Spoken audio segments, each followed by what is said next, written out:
Welcome to another episode. This time we're back in the base. We have left the mansion behind for now, and we are going to look at two projects today.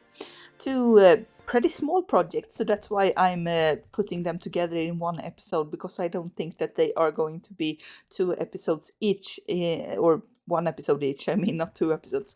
So we're going to mash them together, and like usual, when I have started my episodes in the base here, I have dug some holes, and that's going to be the first thing to actually explain here what we're going to do today and what they are for.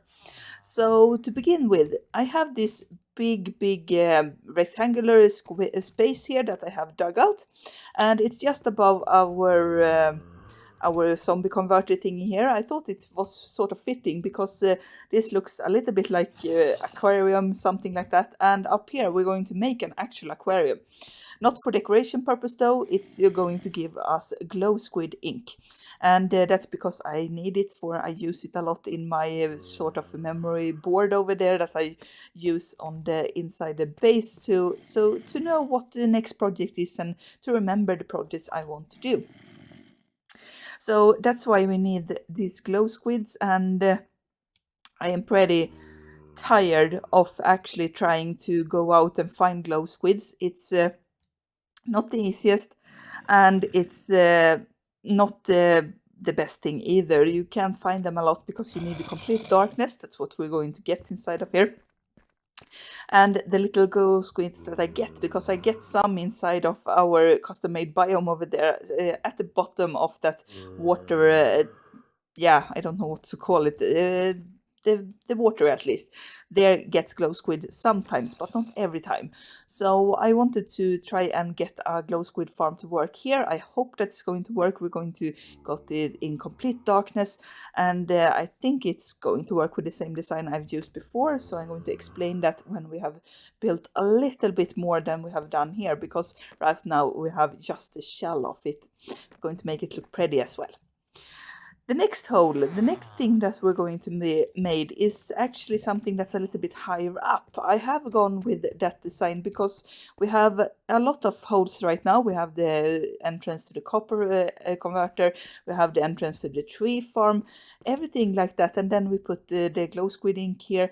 I need to make space of this enormous cave, because at the beginning I thought, yeah, we can make everything at sort of this level, but now, yeah, we need to get used to going up and down in this space as well, not just giving everything, because it can't fit. Everything is in the way of each other. So I have made a temporary staircase here. I'm going to make something more permanent later on. I don't know what yet, so that's I have just dug out a little bit of sort of into the terrain here so we can get easier up. And then, like before, I have made just a similar design. We have a large space here. And what are we going to put down here then? Well, it's going to be very easy. It's going to be very simple. It's going to be a mod farm down here. And why a mod farm, you may wondering? Well, you can get some blocks from here that we need. For example, if you put mud and wheat together, you get dry mud, I think it's called, something like that at least. And yeah, I don't have those shortcuts with me right now. So you get dry mud, and I want to use that because I want to build with those blocks. They are new to, I think it was, they came in 1.19. I hope so, at least. They came in an update that was very close by, at least, with all of the mangrove swamps and everything. So I think it was a 1.19. I'm pretty sure of it. And I want to build with that block. It looks really nice. I really love it. But I have no sort of where to put it yet. So to begin with, we need to make a mud farm, because if you remember, a couple of episodes ago I did a wheat farm down below, down in the underground there. We have the wheat farm using the LAs and villagers, and now we need the other farm for the equation, a mud farm. And like I said, I need to build everything before I can actually explain how it works. So we're going to go forth and start building stuff, and we'll see how far I get until I take you guys in again. So I'm standing up here at the entrance to our mud fabric, or something like that, mud farm at least. I'm going to show it in just a minute what I have accomplished so far, but I have been done with our aquarium over there. You can see a little bit of it since it's very dark and not very lit up, but I have to change that a little bit later. But I want to show you guys because this turned out to be pretty good.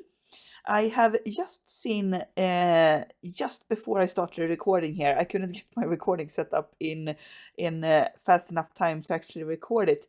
But I have put in axolotls inside of the aquarium here. You can see those. They are very nice. I got 2 pink ones when I went out and got axolotls because I didn't have any before. And I got 2 of them and then I bred them up and we got 4 in here. That's pretty, yeah, a pretty okay amount, I think. So what happens in here then is that sometimes we get glow squids to spawn. You can see that when they do, because I have the light a light mod on that I can link in the description if you want it yourself, that makes everything that emits light, for example torches, glow squids, yeah, everything. It glows when you keep it in your hand, it glows when you can see it in the environment, everything like that. So a very nice mod, I think. And if I remember correctly, it's something like dynamic lights. I think I'm saying that correctly. Otherwise, like I said, mod in the description if you want to check it out yourself. But yeah, you can see very easily when there are glow squids in here because they are actually glowing. They don't do that regularly in the game. And when that happens, you can get some of the axolotls to attack them. Everything floats up to here where I have a floating water. It looks, doesn't, yeah, it's not very visible right now, but I have flowing water here. And that flowing water flows everything into the hoppers. And then it gets sent out into this hopper line here, and chest that fills up. And even though I only seen it happen once, that the axolotls has attacked a glow squid, I got around 14 or 15 glow squid ink in there, so I think it's working rather okay. It's not going to be the fastest farm, but it's going to be, it's going to work. And that's the sort of update on that part. We are finished with that one, and I am working on our mud farm inside of here.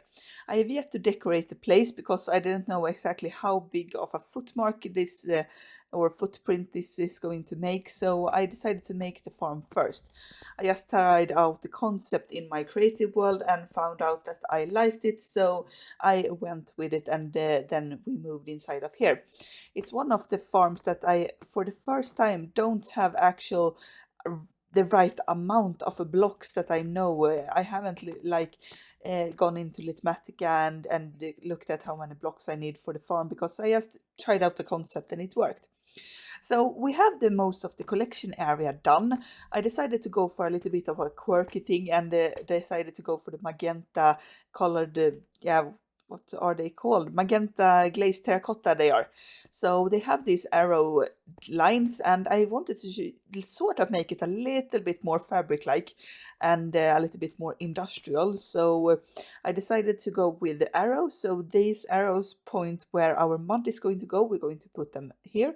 They're going to turn over here and then turn over here.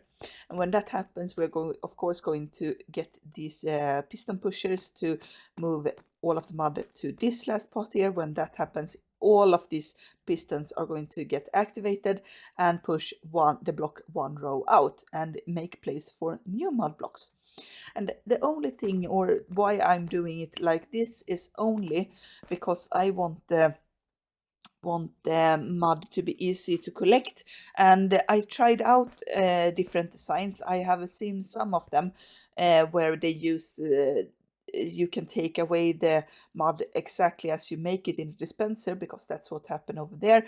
But yeah, I decided to not go for that. Instead, we're going to collect a lot of this mud, then we can just go with a shovel and just rinse it, or yeah, now I'm talking Swinglish here. I'm going to just take everything out, then you can collect everything, and it's going to be a pretty big amount because the amount of pistons I have here. I think they're going to be 11 in total, if I remember correctly. Yes, there are 11 there, and then it is I think it's 12 in this, because that's the biggest amount a piston can push. So 12 times 11, and I am not very good at math, so I'm not going to tell you the answer, but you understand the concept that it's going to be a lot of mud just on this platform here. That's what we are after. So right at this moment, I am turning around and trying to get my water system, or my converting dirt into mud contraption work. And I made a mistake here, so that's why I decided to start recording instead and change up the redstone. Because what I have done here is that I want to explain it. When we have all of the things here, we're going to have a water source somewhere around up here, and it's going to be able to make water bottles for us. And when we make water bottles, I'm going to explain that later when I can actually show you. When that makes water bottles, the water bottles are going to be stuck or put in here in this dispenser. And when the dispenser uses one water bottle, the water bottle is going to get pushed into here, and we're going to have one glass bottle. Right now I have a system here that takes care of that. We have a regular sorting system here, the same thing that I've done on my sorting area and everything like that. And we have a glass bottle or a barrel here that puts everything in. The problem though is that we have this thing here where I want to make a piston pusher, the same one we have on each corner there, and everything that looks the same. But the problem is that we need to put one redstone torch there. And when that happens, we trigger the sorting systems, and that's not something we want. So I'm going to have to put that on the other side, and I didn't want to do that either, because I want to make this a little bit more compact than I have done before in the creative world, and I decided to try and do that when I'm working on it here instead, to try and work it out before. And it's not working that great. So a lot of redstone is happening here that I need to figure out, and I'm not going to do that on camera, because doing redstone on camera is pretty bad when you want to think and try and talk at the same time. It's not that good. So I'm going to continue on and try and fix this up, and when we have a better working system, I am going to show you guys how it actually works when we get all of that mud. Now it's a couple of minutes later, and I have managed to do all of the redstone that we needed, and it looks better at least. It's not the greatest redstone, I can assure you that, but it works, and that's what matters. It's yeah, I'm really proud of it, because I did manage to do it a little bit more compact than I did in my creative world. So yeah, I'm going to go through all of the redstone and explain the farm in detail if you want to build this yourself, or if you want to take some of the concept and use it for something else. I don't know what, but yeah. So what happens here then? Well, we're going to start at the beginning here and explain the things that you haven't seen yet.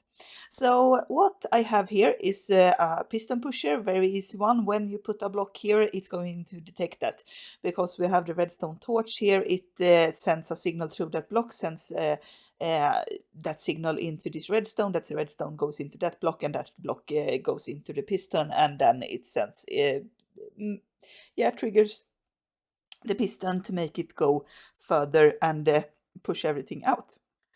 And when that happens, of course, we have the arrow feed tape here that we can see that marks out where it goes.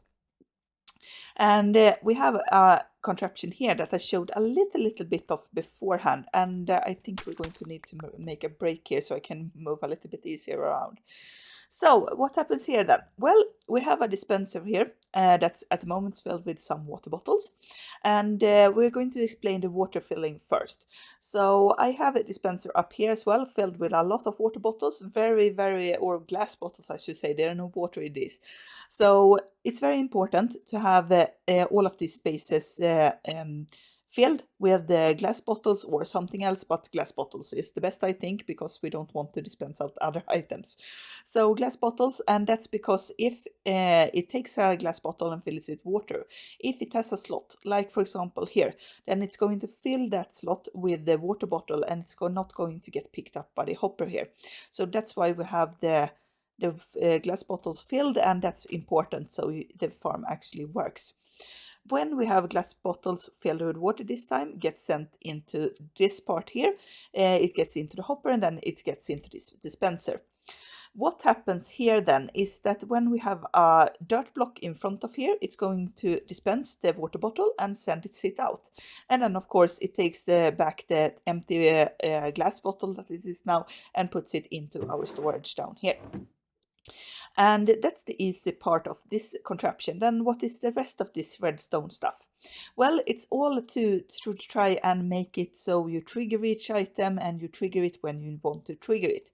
So for example, as soon as we have a mod block made here, we want the dispenser up here to make another glass bottle. So we have a glass bottle ready for when the next dirt block comes around. And that's what this contraption is here. So I have a repeater that's detects through this block. That's the nifty thing about this. When we don't have a block here, you can see it sends out a signal either way, but yeah. So you can see here that we have a comparator, I should say. That comparator detects that it is nothing right there now. When we put a block here, and yeah, I'm going to explain that why it sends out a bottle when I do that, but yeah, concentrate on this part. So what happens is, if you don't know exactly, I don't know how good your redstone knowledge is that the comparator detects through the mod block that this dispenser has items in it, and depending on the amount of items, it's going to send out a signal. We have the repeater here, so we get a full signal out of that, so I don't need to do anything with redstone and try and match the pulse or the power of the comparator. I forgot the name, I don't know, comparator, so we have the repeater there. The repeater does the nifty thing that it sends a signal into this redstone dust here, up here, and into the dispenser that sends out a water bottle, and we have that in a full sort of circle, so it works that way. But then we have this as well, and that's only because we want to trigger this dispenser that we have here. And I have fixed it with a solution that's not the best, but I have tried out different things and I haven't managed to do it anyway else. I think it is a possibility, but I don't know what. So I'm going to try and fix it maybe in the future. But right now it works, so that's why we go with this solution. And that is that we take the same triggering that we get here. So once the redstone triggers for the dispenser for the water bottles, we also get a trigger to this redstone here. And here is what the redstone is a little bit wonky, because I would have loved to make the redstone go right path here. But what I have to do is, because otherwise the redstone torch is sending out a signal the full time in this redstone, and it's not getting triggered, so that's why we have to put the redstone a little bit further down. I think now I could have used a repeater there as well. I can maybe change that. Yeah, we have to fix that later, but I can explain what happens here then. So each time that the redstone dust gets triggered because the system is going, we have an observer here, and that observer triggers once and sends the signal here, and it dispenses a water bottle. And it sadly it detects two things, because the observer detects when it turns on and off, and or off and on, like it is in this instance. So that's why we get two water bottles sometimes when I trigger the items. And yeah, it's not the best, but like I said, it works, so it's going to be okay at the moment. So I'm going to demonstrate this a little bit. So I'm going to place myself here. I'm going to go into free cam mode so I can show you guys, because otherwise you're going just to see a piston push. And right now I'm going to have to place dirt in my hand. And when I place those, you can see that it fills in the gap that we made there. And then when I trigger it once more, you can see over here that we get a piston pusher that pushes all of the items that we have just explained right before here through the piston feed tapes. And it works very, very nice. The one thing I have done as well, and that's very important, I think, or it's a little bit better for the slice of life thing. I'm trying to make the farm move at the right time. So now we have just one. Yeah, I'm going to explain that in just a minute. I want to, since we got to the last part here. So when we reach the last one, I'm going to push once more and we'll see what happens. There, we get all of the pistons pushers, like I explained before, and we get a new row of mud down here. So yeah, back to what was I talking about? Yeah, the length of these feed tapes. Why are they this length? I could have made all of this water mechanism and everything, place it down here somewhere maybe, and I could even have made this a lot shorter. The reason for this is because I don't want to risk destroying the system. Because if you have pistons that pushes this and they push from this part, and if we would have made this shorter, then the risk is that the piston can push further, and if it pushes too far beyond this piston, it's going to destroy this redstone. And the same for this part here, of course, it's going to move it around and move it to here, and that's not great. So that's why I have calculated and made the right measurements to make this as long as possible. So I don't think this one, because I had to move it one further in, so maybe this one is not 12 blocks long, but I have tried to make everything 12 blocks long in push limit, so that when, for example, this mud makes it over to the last part here where we can farm it and everything, then you can't push any more blocks into the system. So it's going to be foolproof in that sense that we can't destroy anything, and that's because we use the piston push limit. So we use that mechanism to make it work and go so nothing gets destroyed, and that's why it looks like it does. Could have made it a little bit smaller, but it works okay. And here you can see it is a little bit slow. I can't, for example, just press the button and push a lot of blocks. The pistons are able to do it, like these pistons. I think these are the fast moving pistons at least, but you can't do it too fast, because then the mechanism with the water is not going to keep up. So that's why we have this slow pace going. But I think that it's a very nifty design, and it feels and looks so much better to actually have some sort of farm that makes it easier. I don't have to think about what I do, and I can just stand here. And if I want, I could make a sort of auto clicker that maybe pushes this, makes the blocks goes around one at a second or something. I don't know the limit or what I can do, but yeah, I want to do something that's going to make this easier. But I really like it, so we can just go on and try and make this work like it are. And I'm just rambling now, I know, but I really like this design. I don't know what it was about it, but I really like it. We're just going to have to decorate the whole area a little bit. It's a little bit bigger than I wanted it to, so maybe we're going to make it a little bit smaller as well. We need to actually make all of this entrance look a little bit better, and I want to use the mud, I think, to actually make this place look a little bit nicer. So it's going to be sort of represented by the dry mud and the mud blocks that we can get here to make it look a little bit better, and also get all of the decorations in place for this. So back to here and moving out from myself, so we can use our regular eyes and not the camera mod again. I'm really overusing it right now, but yeah, I really love it. It's very easy to use to show you guys what I mean while I'm doing something else. But I hope that you have enjoyed this episode. It has been a little bit of a rambling. I have talked about a lot of stuff and maybe a little bit too much, but I hope you enjoyed it. If you did, consider leaving a like and a comment. Tell me what you liked about the episode maybe. And consider subscribing so you don't miss future episodes. We'll see each other in the next episode. Goodbye.